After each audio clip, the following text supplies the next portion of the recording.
আসসালামু আলাইকুম রহমতুল্লাহি বারাকাতু।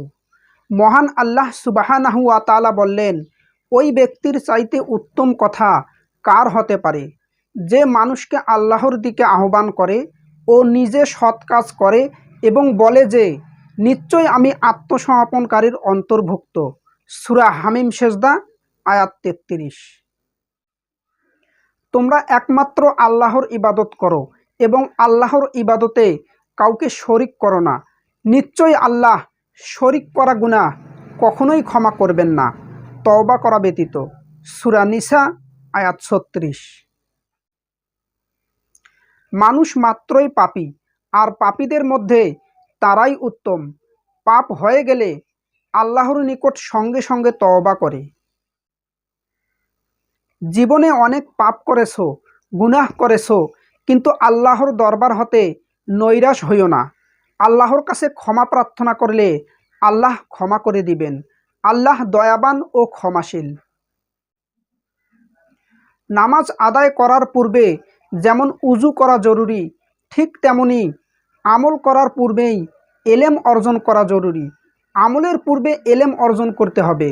এলেম ছাড়া আমলের কোনো মূল্য নাই। কোনো মানুষ তার ইবাদত ও নেক আমল দিয়ে জান্নাতে প্রবেশ করতে পারবে না। যদিও সে জান্নাতে যায়, জান্নাতে যাবে শুধু আল্লাহ তাআলার রহমত ও দয়ার মাধ্যমে।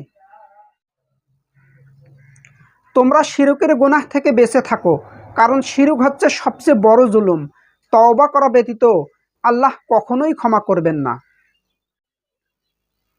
যতক্ষণ পর্যন্ত একজন মানুষ হিংসা পরিহার করতে পারবে না, ততক্ষণ পর্যন্ত সে মুমিন হতেই পারবে না। প্রিয় ভাই ও বোনেরা, আপনাদের কাছে একটি অনুরোধ, দয়া করে এই চ্যানেলটি সাবস্ক্রাইব করুন এবং ভিডিওতে একটি লাইক দিন।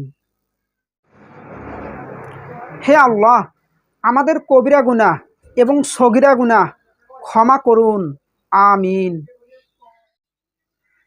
যে ব্যক্তি জানাজা নামাজে উপস্থিত হবে তার জন্য রয়েছে 1 কেরাত সমপরিমাণ সওয়াব, আর যে দাফনে উপস্থিত হবে তার জন্য 2 কেরাত সমপরিমাণ সওয়াব। জিজ্ঞেস করা হলো, কিরাত কি? রাসূল সাল্লাল্লাহু আলাইহি ওয়াসাল্লাম বললেন, 2টি বড় বড় উহুদ পাহাড় সমপরিমাণ। তোমার ঈমানকে খাঁটি করো, নির্ভেজাল করো, খালেস করো। তোমার অল্প আমলেই নাজাতের জন্য যথেষ্ট হবে। আখলিস দীনাকা ইয়াকফিকাল আমালুল কলিলু।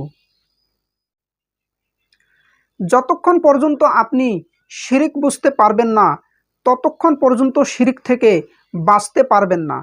শিরিক হচ্ছে সবচেয়ে বড় গুনাহ।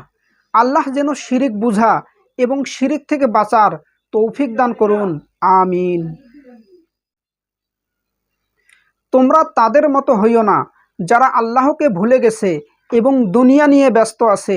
দুনিয়া যে কোনো সময়ে ধোঁকা দিবে। আখেরাতের বিশাল জীবনের তুলনায় তোমার আমার জীবনটা শুধুমাত্র এতটুকুই। ইমাম সাহেব আজান একামতের পরে নামাজ শুরু করতে সময় নেন যতটুকু। তোমার নিয়তটাকে খাঁটি করো, খালেস করো, নির্ভেজাল করো। তোমার অল্প আমলেই পরকালে নাজাতের জন্য যথেষ্ট হবে। আমলটা যদি খাঁটি হয়, সহি হয়। যেমন উজু ছাড়া নামাজ কবুল হবে না, ঠিক তেমনি হালাল মাল ছাড়া দান কবুল হবে না এবং সহি আমল ছাড়া আমল কবুল হবে না।